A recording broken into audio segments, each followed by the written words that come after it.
So, good morning, everyone. I heard that you had a talk from Ola, and I know Samraj, so probably he might have given you a lot of a good overview of a system that is going in today's Ola scooters. And I know Samraj because one of my products goes with his system as well. And I think the way this talk is going to be is a view from, you can say, as I am a VLSI designer, a view from a VLSI designer, what are the kind of challenges we have in automotive and how we are addressing this.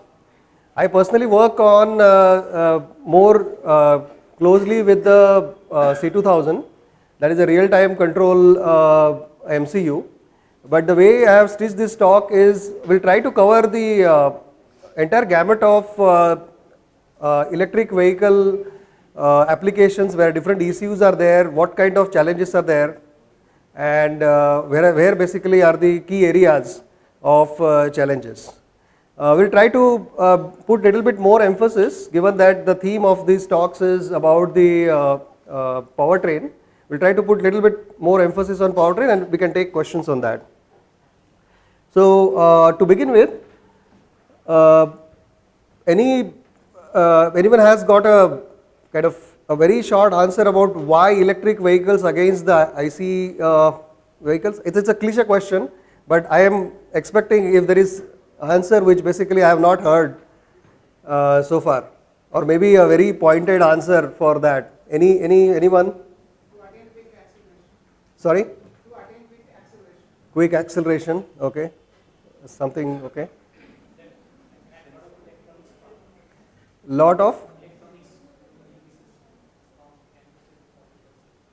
Yeah, but that's a means, right? That's not a cause, or that's not a reason why you want electric vehicles, right? I think yeah. Sorry? Maintenance, yeah. I think one question, sorry?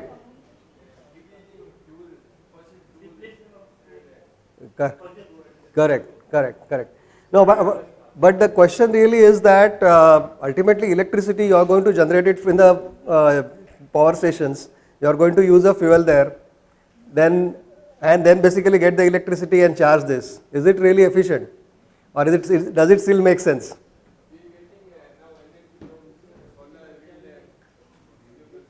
Yeah.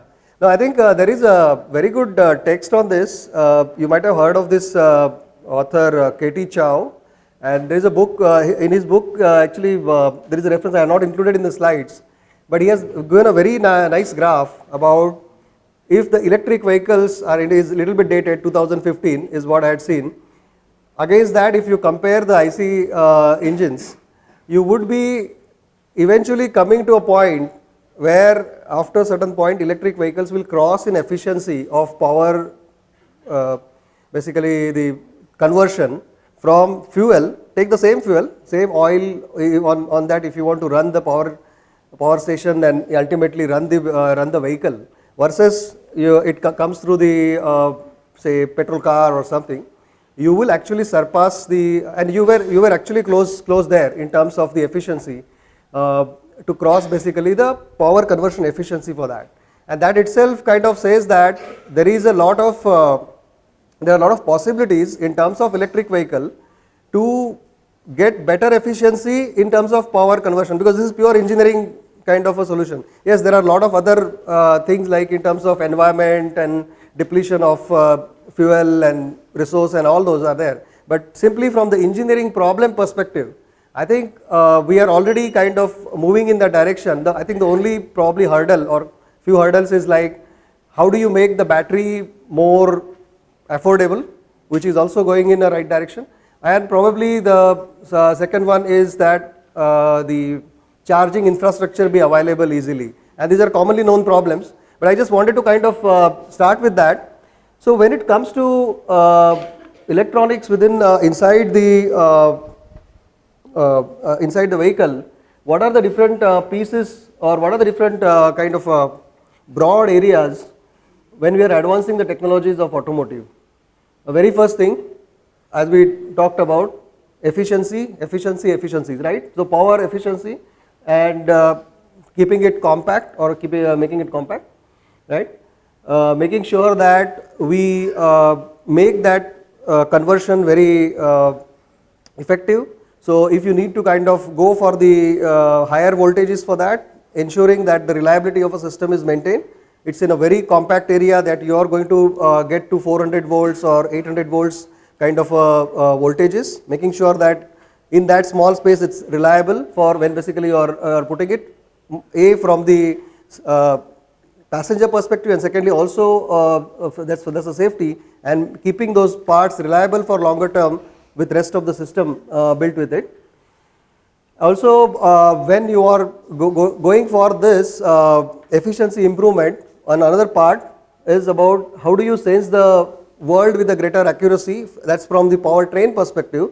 But really speaking, when you are on the road, as you kind of driving, the better you sense the road, better you will be able to do some of the things on the other side, which is basically how do you probably do the better driving, safer driving, right, and avoid accidents, right. So sensing is very important, and that goes back to the question about how do you deal with the rest of the world, which basically around the car, and of course connect lot of information with which you can also collect the information not only from the within the car, that information that needs to go, but also from the other infrastructure that is on the roads or on the vehicles and so on, and then basically process that data, because there is a lot of data you are going to get. Now already the our cars are become, right, a big data hubs, or I can say a mini data center, where the amount of data that comes from different cameras, the radars, lidars, the information that is coming from within the system is really kind of growing and exploding, right? And finally, control the drive, right, which basically is going to give the propulsion with a higher precision that can give you the better efficiency. So these are kind of a set of challenges that we see how basically we can solve the problem, or what are the kind of challenges those are involved as a broad, right. So just to divide the whole problem statement, we can put it into the 4 blocks. Of course, the first thing is a powertrain, which is basically most of you are quite intimately aware of, and the second one I would say is the ADAS, or advanced driver assistance system, and that gets gets morphed into the autonomous driving when it crosses certain level. So that is our dream. That eventually people should not be driving. It should be cars should drive themselves, and we should be investing that time to doing something else, right? So, and of course the infotainment and the cluster, which is going to make your driving experience better till the time you are driving, till the time we are still a human driven cars, right? And making sure that it's well communicated. Here the systems are taking care of both the safety as well as the comfort of the driver and the passengers, as well as any kind of entertainment and other things for the rest of the passengers, right? And the body electronic and lighting. So if you 4 domains, just to kind of say where basically we will focus on is this is where basically I think most of your talks probably were involved on. I'm going to kind of touch upon some other topics also where the technical challenges are there today.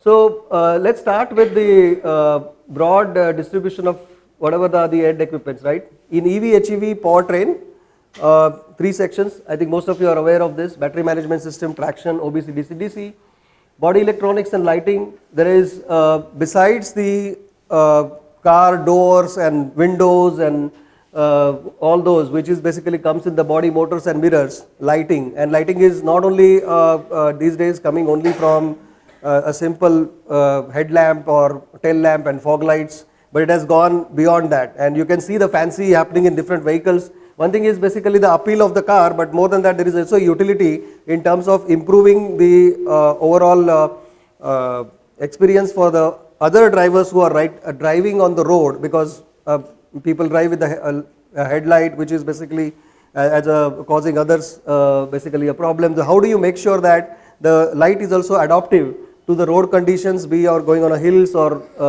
kind of you are going in on a plane and so on. HVAC, and this is HVAC is a heating, ventilation or and AC within the car to keep the ambient well.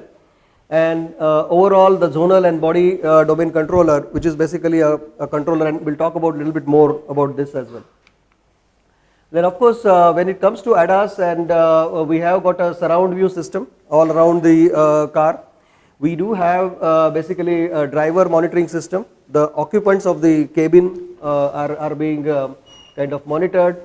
Radar to sense, and radar is a broad term. Radar can be multiple systems. I think if you see the evolution of sensing of the objects on the road, it started with cameras and the processing of images, and then radar, and now basically we are having a combination of radar and lidar. And of course cameras as conventional, those need to be kind of processed, right? Then basically we have on an infotainment, we talked about the digital cockpit. What do you see on the dashboard? Head-up display. Now head-up display, many of you may have seen, right? When basically you are driving, you would be looking at the monitor at the side, but for that split second or for that time there is a distraction, and it could actually cause damage. So head-up display is you are not really moving your neck, and basically the information about your overspeeding, your distance from the next car is say 50 meters, right? That information kind of scrolls in on your window just in front of you, so you don't have to move and change your direction unless you need to, and focus, right? And of course many of us like music, and so premium audio, and how do you kind of enable that? So these are the 4 sectors. We'll go one by one, and let's start with the first one, that is the powertrain. So in powertrain, what are basically our broad targets?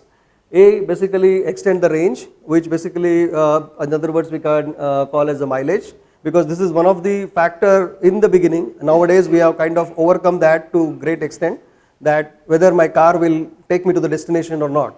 And nowadays I think that is broadly, I think we are overcoming that. Now only question that remains still, basically we have got the second problem as I mentioned about the charging stations and all basically been covered. Till such problem we need to ensure that we keep increasing the range till basically we have and that comes back to the efficiency of our inverters as well as our basically the whole digital power or a power structure kind of transmission, right from the battery all the way up to the inverter stage. So I think that is a very important factor. Of course, safety, enhancing the safety of the whole system. We talked about the higher voltages; those are involved, as well as the basically the different system components involved in there. Other thing is, today you can just refuel the car, enter basically the petrol bunk, get out without basically the really a lot of weight. So how do you do the faster charging? And I heard that Delta was here, is another of my customer.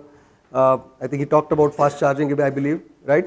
So yeah, I think that would remain an emphasis. Of course, there will be divergent views about how that is going to be useful, whether the infrastructure will build fast, what we need to do. But this is a problem to solve, right? Because need will always be there, right? After a certain time, you need to kind of scale that infrastructure. Being able to do fast charging is important.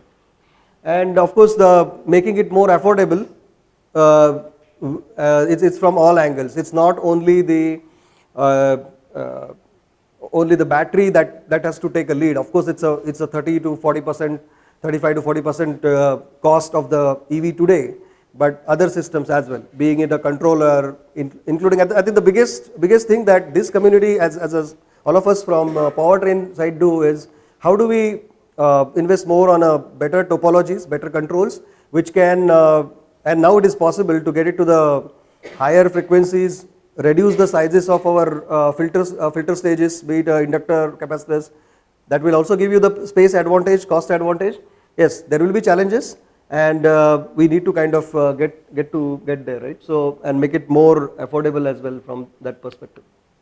Now, again, I think we talked about it. Something that is basically, you all are aware about the traction inverter, battery management system is another big piece here, and we'll talk about this a little bit, but it's quite a, I would say, area of research here, because batteries are changing, but at the same time, with the existing lithium ion batteries, how do you increase the efficiency is not only just the battery engineering, but there is a lot of algorithm, even adaptive learning that has to go through, and learning has to come with every new type of battery. Lot of data has to be collected from field, from basically the research centers, to kind of come back and say that what are the better ways to extract the best out of the battery in terms of its life, as well as when you want the bigger charge to take for the acceleration and so on. Somebody talked about better acceleration for cars, right? So you would need to pull a lot of power at a time, right? So specific power has to be higher for the battery there. So something that is not intuitive is wireless BMS. One thing that you would have observed, battery in most of the cars, most of the big cars today, okay, and I'm mostly talking about a car, but I think to some extent it would be available to other vehicles as well, trucks or even the two-wheeler. The battery is the biggest piece, and people are trying to kind of make it as flat and as goes along the body of the vehicle. So now what happens is it's a spread across. Now when it is spread across, you have to make sure that all the cells in the battery are basically communicated to the centrally, and then basically it is communicating back. Now whole of this is lot of wire harness, and secondly it is also the communication latency, right? And especially when you are looking at the car, there are certain architectures, and we will look at it, where basically it is moving more towards the physicality of the vehicle than the function of the vehicle, and we will talk about that. And when you went to the physicality of vehicle, from where the controllers in the car will be controlled, you will have to have much more what do you say, faster communication. Say if you are communicating between the two parts of these physical controllers. What I mean by that is, imagine that just say this is a battery pack, divide it into four divisions, and say that there are 4 different controllers acting on it, keeping basically the communication between them. And especially with battery, when basically it can accelerate any fault, any kind of a damage very fast, it is very important that your communication has to be very fast. And that is where basically, rather than relying on the wire harness, the communication which is basically wired communication, you can use a wireless communication, which basically reduce your cost of your wires, but it will also ensure that you have got a reliable communication that goes across the physical controllers, which are called zones, and we'll talk about that. So we'll focus on say the battery management first. In battery management, I think the biggest challenge that we have first is that monitoring the battery and battery packs, ensuring that every cell you have got a continuous monitoring of its voltage and whatever is how much current it is able to give, how much charge is left, and that is basically it's a continuous state of charge that is continuously being monitored, which will give you idea about how do you balance, because there is one of the thing, many of you may be working in this domain already and would know that it's one of the interesting problem where you have to keep it's like imagine that these are set of small vessels kept with a full of liquid first, and some liquid is continuously getting siphoned off out of that, and your goal is to make sure that the level of all these is kept at the same level, right? And which is where from where you are picking the charge and not making any kind of draining one versus the other and causing a damage to the cell is very important. Secondly, that is one part. Secondly, there are own challenges of battery itself. To begin with, whatever is the capacity of the battery to which it will basically get charged, or that is it, that is what it will be fully, every cell will mostly charge up to the 90% when you charge it full. There will be some things which will not charge to 90%, it will be 80, 85. But as the cells start aging, you will see that differential between the two cells, what it can charge to maximum would vary. It means even if you take the charger after it shows the battery is full, all cells are not at the same level. And that is another problem, because then you will be kind of pulling more current from the cell which is not fully charged, will actually damaging that more. So the life of that cell you will be degrading more and more. So this is basically charge leveling kind of has got various many methods. Passive basically charge leveling, or you can do the active charge leveling. So this is a continuous method, and it's a lot of compute and accurate sensing that needs to that goes behind it. Of course, the second part is the state of health. So the health of the cell and health of the pack and the as a whole and the battery, that is continuously kind of looked at to kind of say if there is a certain portion of battery is degrading more, you need to kind of change the way of charging it or discharging it, right? Similarly, keeping the pack as in the different packs of battery, monitoring that, which is as I mentioned is kind of quite a accurate sensing kind of a problem. Wireless BMS we talked about, and this is actually a growing kind of a demand that we see coming in the market. Today we are not, most of the things are wired connections, but we see that this will go to the wireless BMS. Isolation. So isolation I will talk about here, but isolation will appear in multiple systems. Isolation is quite interesting. Of course, you want to isolate the high voltage components from the rest of the low voltage components, and there are rules for that. But the way I think our community can utilize this is from the perspective of, okay, so before that, most of you may be aware of this, but this is the thing, right? Isolation is depends on what is the amount of data, type of data you are transmitting or transferring across the boundary when you are isolating between the two systems. Now, if you have got to basically reduce the cost of the system, you need to make sure that you have partitioned it well. And even if you partition it well and you say that, okay, I will reduce the number of isolators, but say I would put analog isolators is going to be always costly, and there is always going to be in transmission, there are going to be a loss of information when you get it across. Whereas you go for a digital isolators, it will be more reliable, cost will be lower, probably you can put more of them. So this particular aspect, when you are actually doing the system designs, I think you need to be utilizing it for your advantage, that how do I partition the system.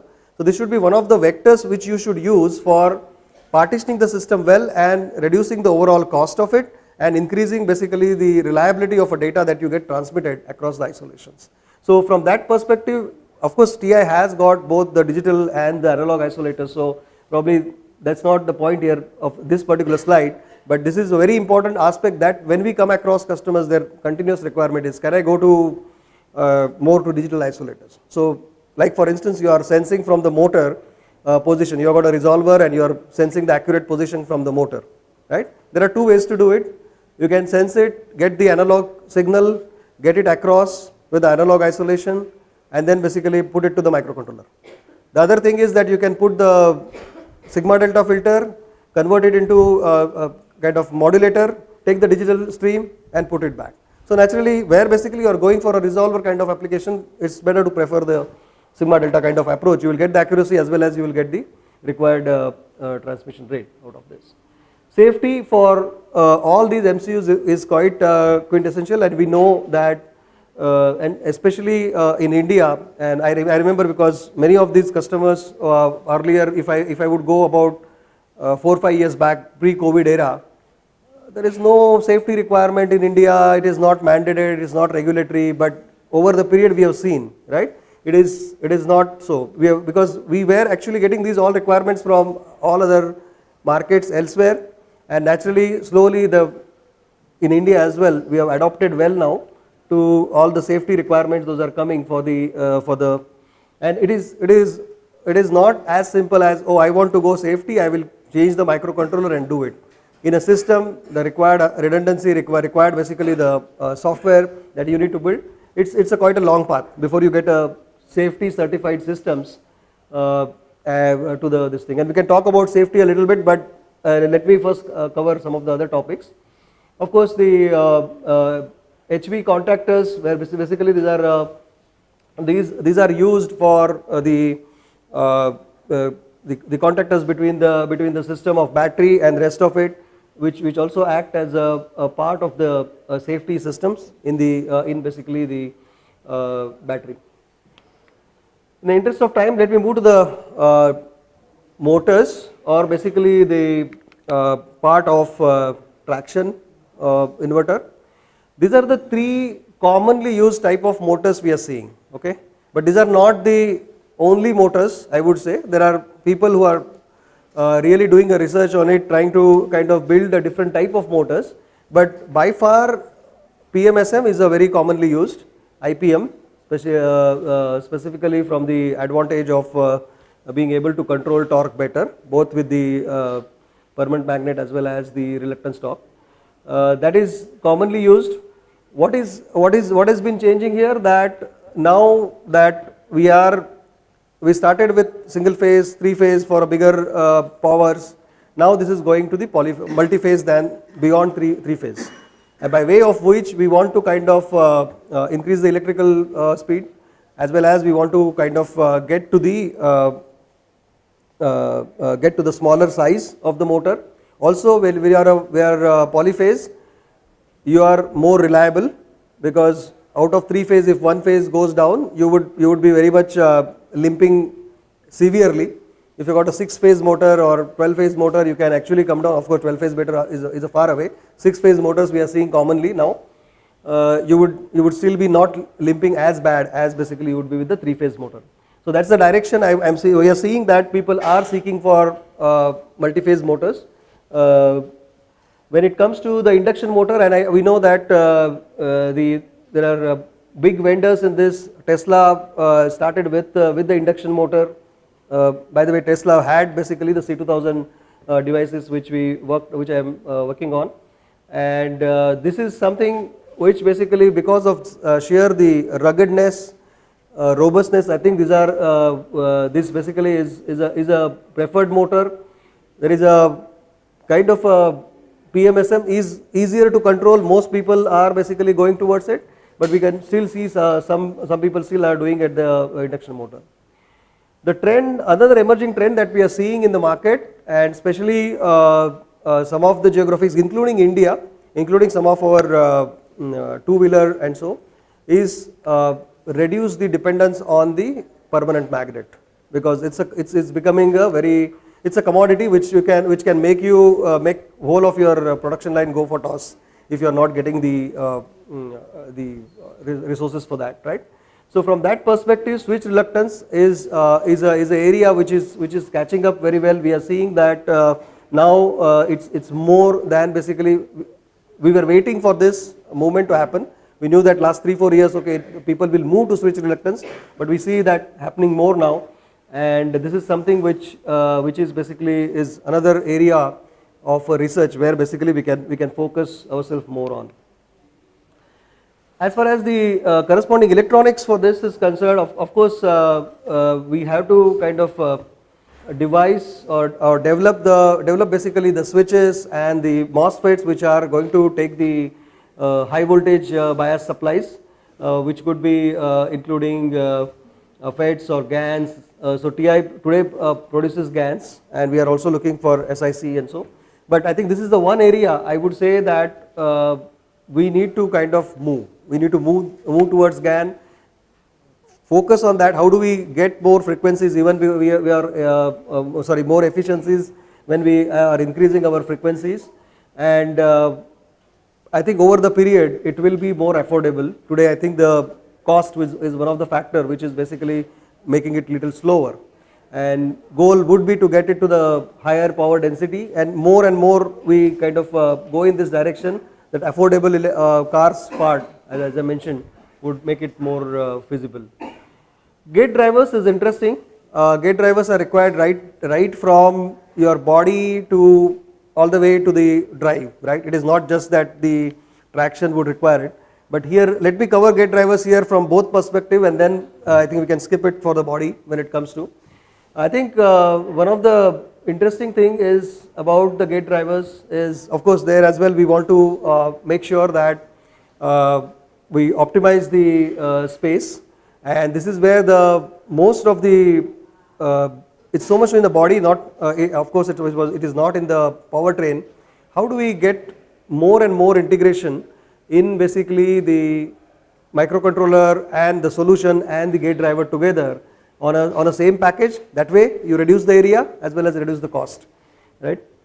Of course, the traction inverter system is also a SLD capable system, and it has it is a mission critical, right, in the car. So naturally there is definitely going to be more and more emphasis as our motors become more faster, voltages we kind of try to pump higher voltages, and kind of do more sophisticated controls with a higher battery pack power as well as the transmission that we do. Isolated voltage sensing, we talked about the isolators, and I think more and more we can also think about, you can keep the isolators and sensors together at the, if you have got the sense amplifiers, or basically you are putting close to your shunts, right? You can take it along with the isolators to optimize the area and keep close to it, right? EV chargers can be kind of divided or distributed across different levels based on what is the voltage level you are driving, what kind of power that you are driving to, and what is the level that of the basically the charging time that it takes. So broadly, when you go across, you can start all the way from very basic diode based rectifier and kind of a control that is going for the say the PFC part of it, and then basically from there on you can take, as the voltage levels increase and power levels increase, you can go for the active rectification and control for the PFC. When it comes to the DC level, from the for the HVDC level, you can right away start from simple phase shifted full bridge going to the complex topologies, and these basically are already in place. What we are seeing now is how do we go to the next level, right? And what is the next level is that to same thing, to optimize the cost, which means to reduce basically the voltage requirement or the peak voltage requirement of your switches. So how do I do more multi-level converters?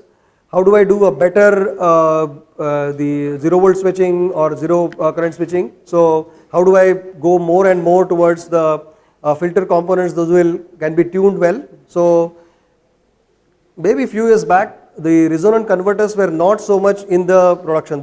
We had a lot of research on that, but not so much coming in the mainstream. So a lot of resonant converters and the stages, those are coming in now in a play, especially from the perspective of being able to get that last ounce from the switch power and to be able to do the 0 volt switching and 0 current switching, right? So that is something which is going to kind of just grow from where we are today, and that is going to give a lot of the research opportunities for us.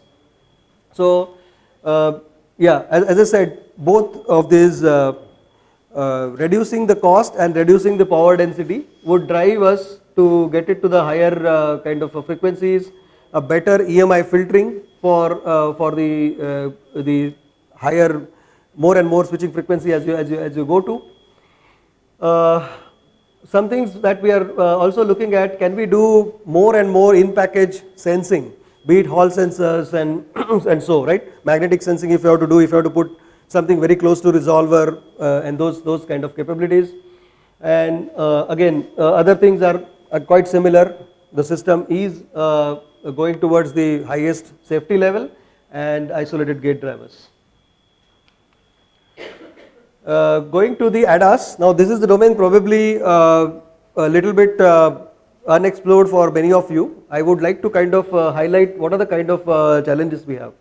So when it comes to ADAS, I think the first challenge is that we make sure that we keep sensing our environment around, and if you go conventionally old cars, when we didn't had any of the sensing or feedback, everything was a driver sensing, right? From there to basically having cameras to the back when you are backing the car, or having basically the cameras in the front to show in the dashboard, we have come a long way. Now it is not only front or back, but it is surround.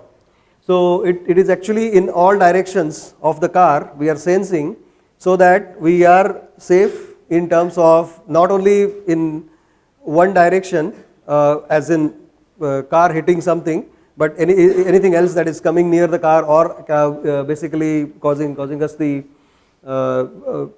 safety challenges, right? So and all of this real-time communication to the driver, to basically the systems, and more from driver we are taking those control to the controller itself. It means and that is where as we go forward, the importance of AI also starts increasing in this, because we are processing lots of data, and it is learning on the fly. I think something that basically we have to see how it grows, because you cannot really simply put a big drives of data to put the AI models into it. So it has to be also real time. So it has to real time connect to the cloud, or connect to the adjacent car, or the next car, next vehicle, cloud of something that is there, and then basically kind of learn from it and navigate the situation. Simple thing, right? If I don't know, in some of the territories in India as well, if you go to car, there are quite steep slopes, right?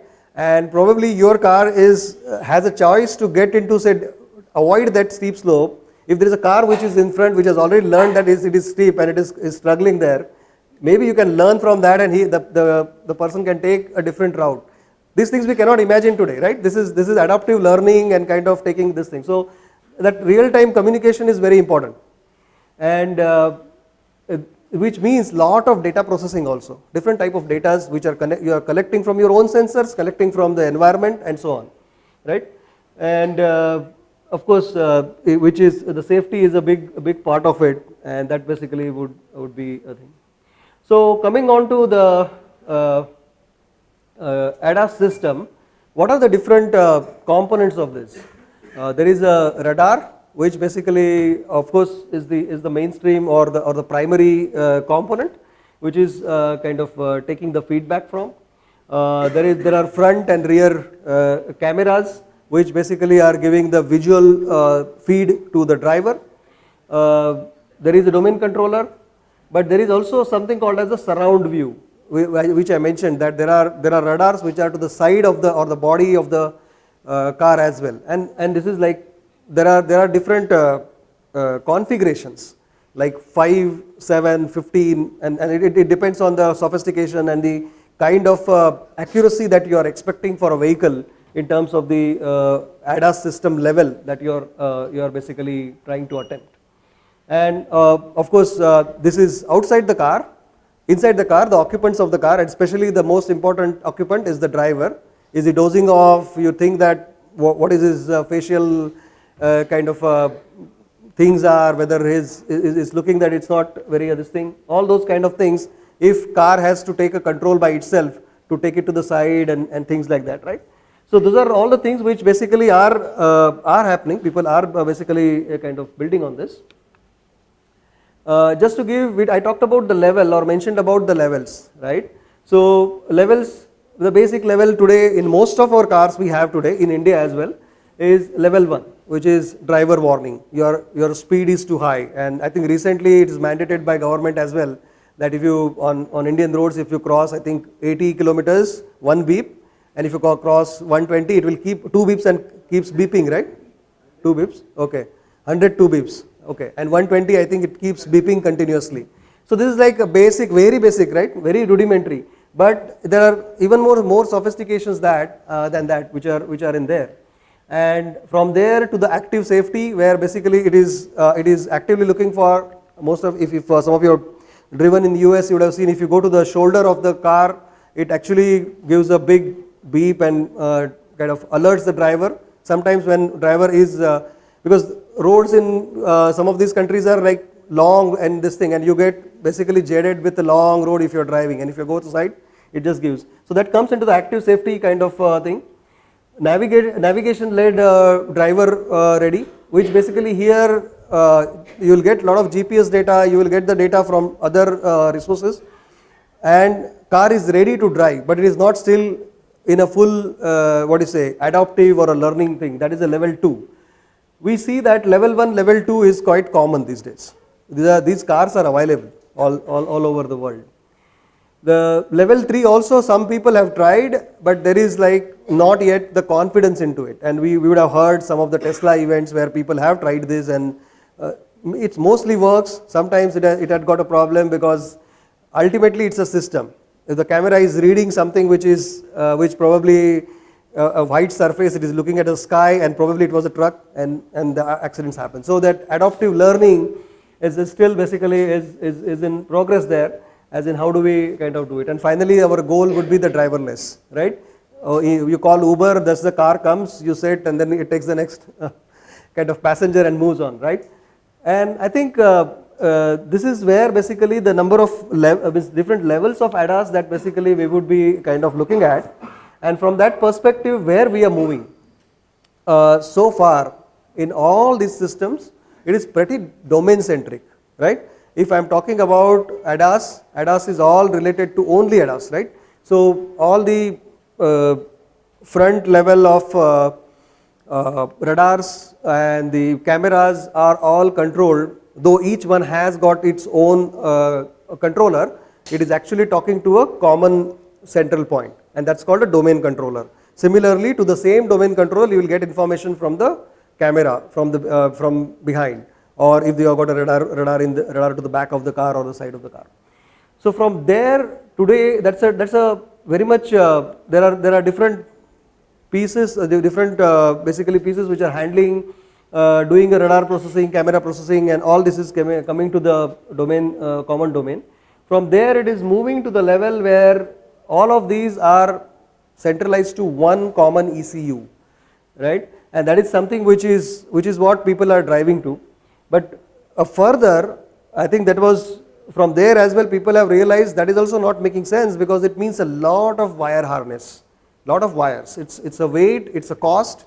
So basically from there it is moving into, okay, I will do something which is in one part of the car, right? And can I take the ADAS and the autonomous driving related sensors and kind of things together, and basically make a hub there. Along with that, take the body also in it. So it is not only the ADAS, but also it has got the control of your window rolling, the cameras and lights of that side. So this is basically a body and motion integrated that can happen. It can also integrate it with the cockpit, the dashboard that you have, and so on. So mostly all these solutions today are playing around this L1, L2, going towards the L3 solutions, and this cross-domain integration is happening. And that is what is basically the trend where it is moving. As far as radar is concerned, I think one of the things I want to highlight how basically it has moved in technology, right? In few years back, if you go, all the radar kind of analog that you put the transmitter and receiver used to be a separate piece. Then there was an analog front end for it, and then there was a digital processing for it, right? And three different controllers you will have, and then there is a power management for it. Antenna is separate. If you see from there where we have moved and where we have a solution, and this is applicable for all these different applications, be it a corner radar, front radar, automatic parking, so the radars to the surrounding the car, as well as the in-cabin sensing I talked about. For all of these, it has made possible because now we do not have a discrete systems. With a MMIC, monolithic microwave IC, we have taken that on chip. Then we have taken the analog front end. Earlier there was kind of the challenge was to make sure that across these different frequency ranges, you do not have EM challenges, right? So there was a doubt, that is solved. The next thing is to integrate the microcontroller also with it. Now it will sound very simple. What is so big deal in integrating microcontroller with these processors? It is because microcontrollers are coming with the flash. Flash is a different technology, different voltage, and integrating that with the digital is a problem. So that, and then basically we are now going to a place where basically we are taking the PMIC also inside it. Now PMIC is kept different die for the reason of safety, so that basically there are no kind of common supply, common this thing, challenges are not there. I am looking at you just for time. Yeah. Okay. Yeah, yeah. So, but the going forward, the next thing is also that we need to going further. The antenna is also embedded on the package itself. So now it is like one small chip that is completely taking the full radar, transmitter, receiver, analog front end, digital, and all of those things, right? And then basically connected back to connected to whatever sensor, and it could be one sensor or it could be multiple sensors. As I said, there will be array of sensors, right, which will be come in a capacity of 5, 7, 15 and so on. So that kind of integration is now allowing you to kind of utilize it all across. Otherwise it was kind of very bulky, right? Bulky and difficult to kind of manage. The integration is also difficult with the communication, with basically the when it comes on the board it becomes slow. When it comes basically across, all the EM and other concerns are thrown onto the system, all are taken inside. Okay, what are the kind of challenges? Quickly getting to the first part, it is basically the high speed SerDes links for the amount of data that basically you are kind of looking in a gigabits kind of a range.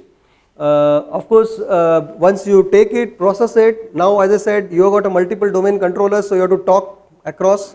So what we are seeing is earlier CAN used to be and CAN XL used to be the interface, but slowly we are moving towards Ethernet and specific Ethernet version called 10BASE-T1S, which basically is going from the full duplex nature of the Ethernet to the half duplex here. Okay, so that is something which is coming in there.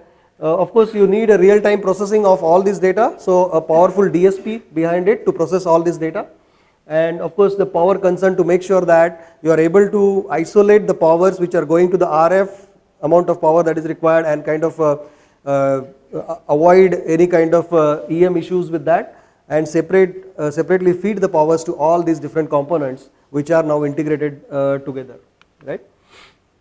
Coming to the infotainment clusters, we have to personalize the in-vehicle experience, which is basically I think this would be not a, I would say personally I am a very minimalist, so I think this is not a must have, but it is something which people will ask or demand things as we go, right?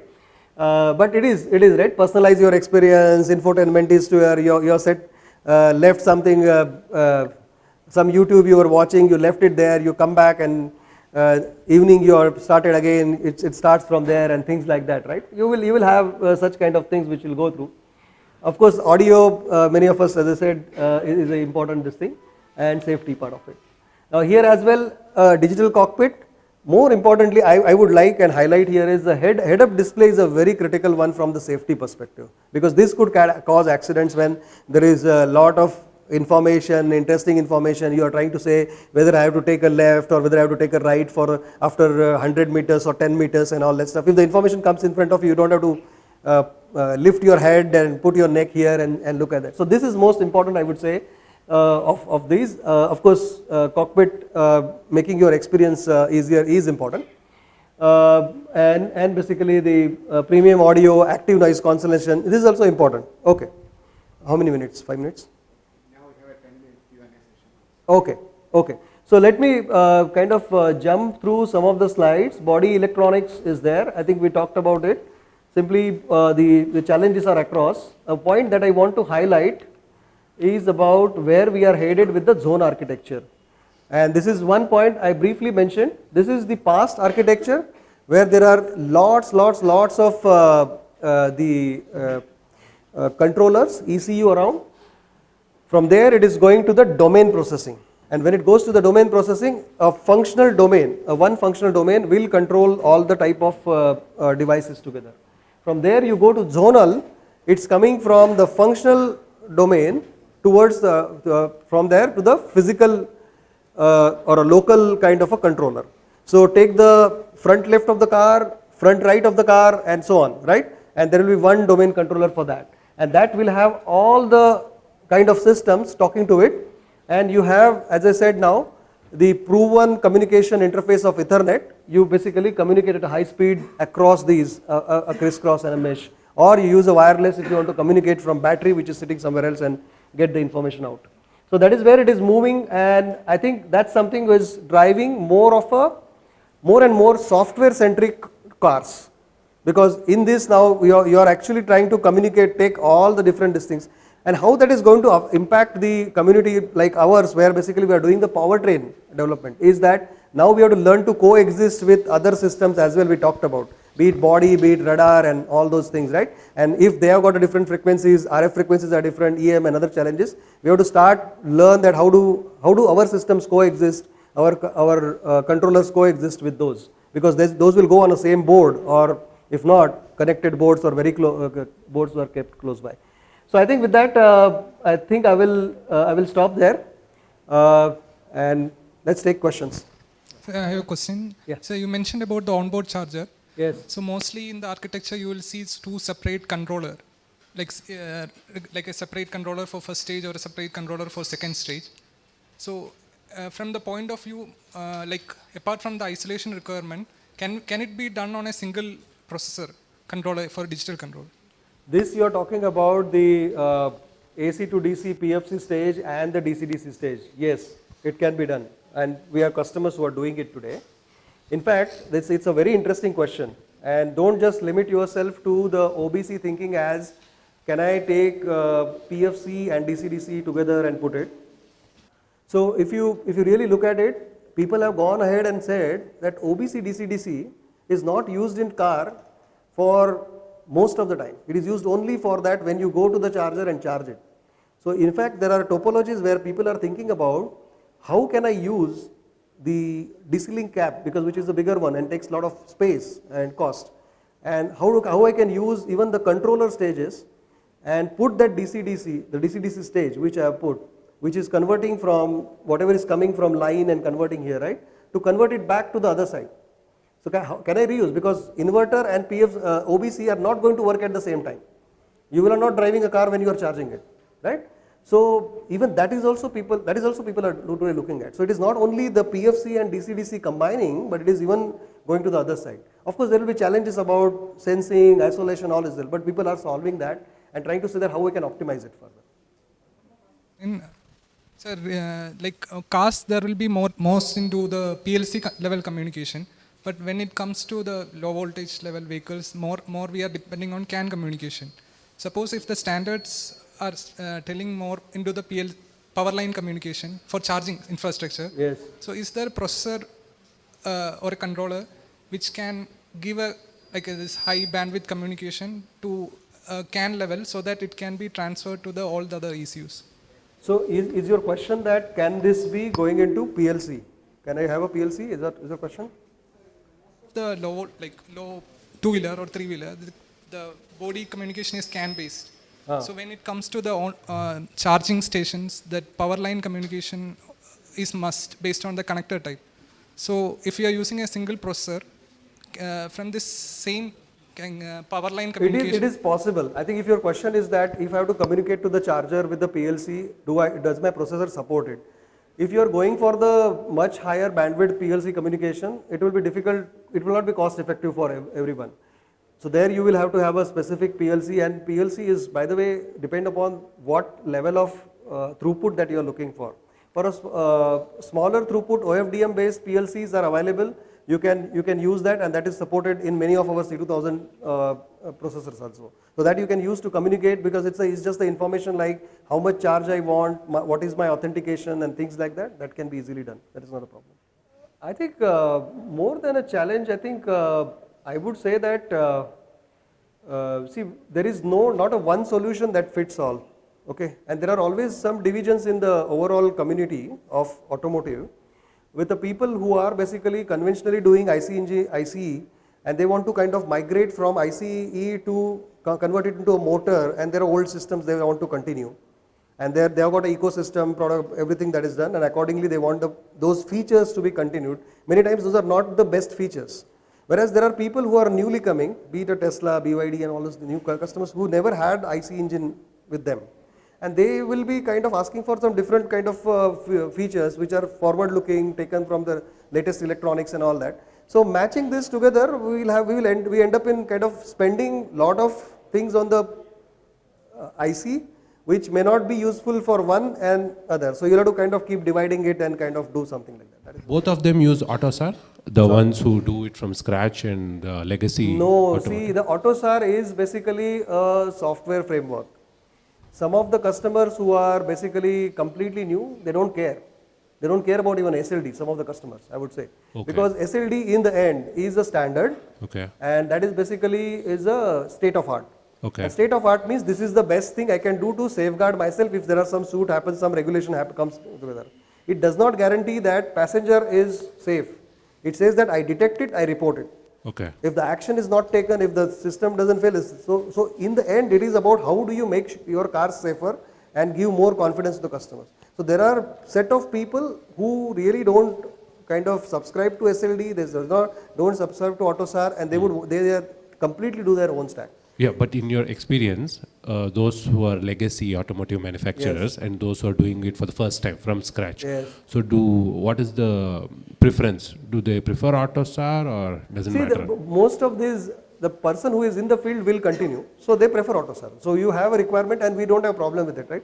If that is what is making cars more safer, and that is what basically is, because wherever community, wherever the industry will invest, it will grow. If that is where everybody is investing and that is going to make it safer, we will be with it. Okay, and you're saying SLD is not automotive grade. SLD does not imply AEC Q100. Both are No, totally. no. SLD and AEC's Q100 are two different cars. Mostly it is spoken in the same time because both of them are required in most of the cases. Yes. But if you have got a AEC Q100 is required because it's for the reliability and a physical for this thing. SLD is the state of art to give a safety. Okay. Thank you. Why industry is using instead of small packet of battery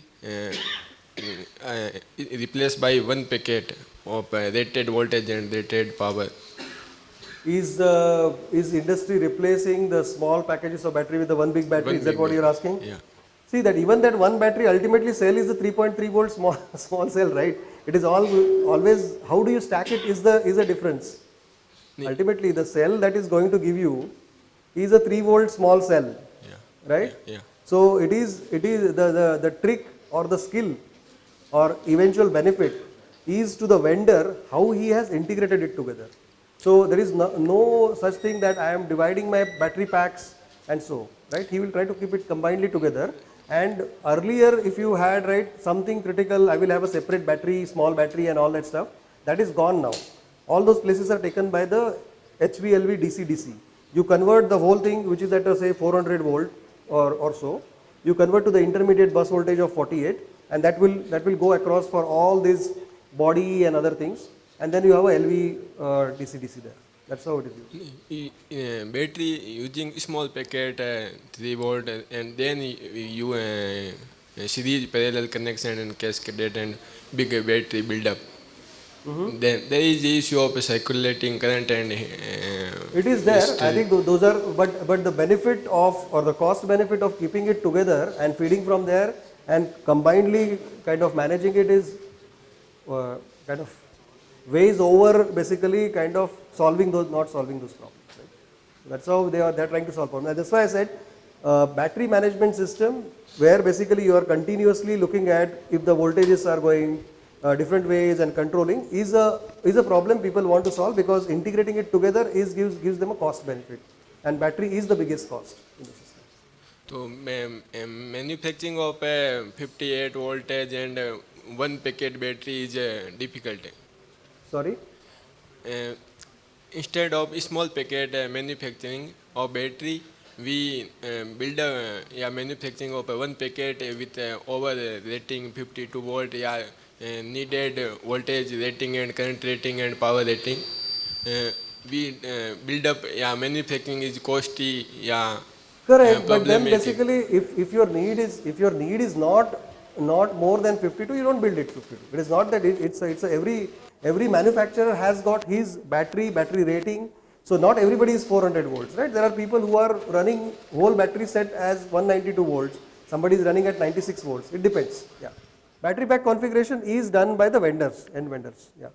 Sir, my question is with respect to TI specifically. Sir, apart from E2E forum, where can we get support? Because usually even in E2E forum, it takes around 12 hours to 24 hours for a person to reply from your end. So that's where I think the challenge is. Sometimes if we have any query with respect to a particular product or component, support is little, I would say little slow from the TI side. That is my concern. I don't have a way to say that how it can be spread across.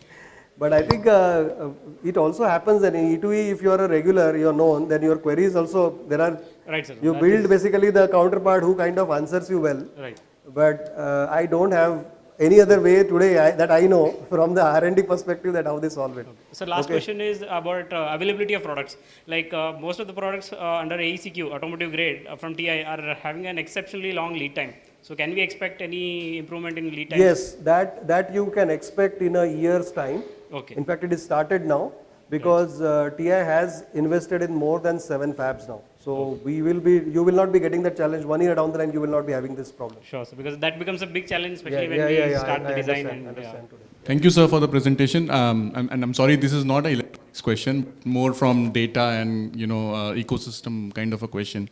So with the deluge of data that is gathered in the vehicle, right, and processed by TI chipset and stored on their side, is there any open data access initiative to build more of connected living ecosystem, right, that can be accessed by various players who are trying to develop those solutions? Yeah, that's a very good question. Okay, and we ourselves are struggling for that because see, we are not a end vehicle company per se, right? So even to model and give the solutions to come up with this is a design, demonstrative design. We rely on some customers or what data comes. Today I have not seen, I am not aware of there is any such initiative, but that is very much required because ultimately. But who owns the it's a data learning. here? Is it like the OEM, the vehicle OEM, or the TI? Vehicle OEM, tier 1, tier 2, whom they have given the solution to ask for, and within them if there is a consortium that does not come out, and this is not like widely spread because everybody wants to move ahead and get the advantage. But actually the solution will be in a collaboration because what is learned need not be relearned.